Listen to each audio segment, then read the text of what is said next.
அப்போஸ்தலனாகிய பவுல் இங்கே எழுதுகிறார், இப்படிப்பட்டதான போராட்டங்களும் பயங்களும் சூழ்ந்திருந்த அப்படிப்பட்ட பாதையின் ஊடே இடுக்கத்தின் மத்தியிலே நெருக்கத்தின் மத்தியிலே நான் இருந்தபோதும் ஆகிலும் தேவனுடைய வார்த்தை, இயேசு கிறிஸ்துவனுடைய வார்த்தையை கொண்டு நாங்கள் எங்களை திடப்படுத்திக் கொள்ளுகிறோம். இப்படிப்பட்ட சிறுமைப்படுகிற, இப்படி உபத்திரவப்படுகிற, பயந்து நடுங்குகிறதான, எப்பக்கத்திலும் நெருக்கப்படுகிறதான எங்களுக்கு அவரே ஆறுதல் செய்கிற தெய்வம் என்று சொல்லி அவன் தங்களை திடப்படுத்திக் கொள்ளுகிறார்கள்.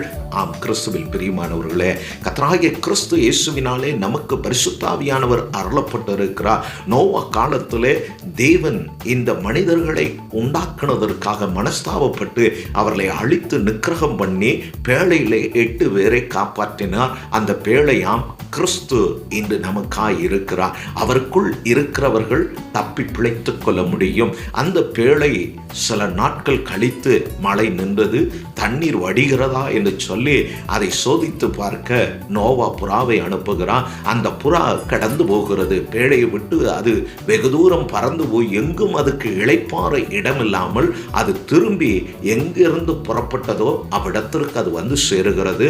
நோவா அதை தன்னிடமாய் சேர்த்து கொண்டான் என்று சொல்லி ஆதியாகமத்திலே நாம் வாசிக்க முடியும். ஆம் பிரியமானவர்களே, இந்த பூமியிலே இந்த புறாவை போன்று நம்முடைய வாழ்வு, கிறிஸ்தவ வாழ்வு, பரிசுத்த வாழ்வு, தேவனால் நீதிமான்களாக்கப்பட்டு சபை கூடி வந்து ஜெபிக்கிற, வேதம் வாசிக்கிறதான நம் வாழ்விலே பல நேரங்களில் இந்த புறாவை போல அலைந்து தெரிகிறோம். இளைப்பாறுதல் இல்லை, ஆறுதல் இல்லை. இப்படிப்பட்ட சூழ்நிலையின் ஊடே கடந்து போகிறவர்களுக்கு ஆறுதல் செய்கிற தெய்வம்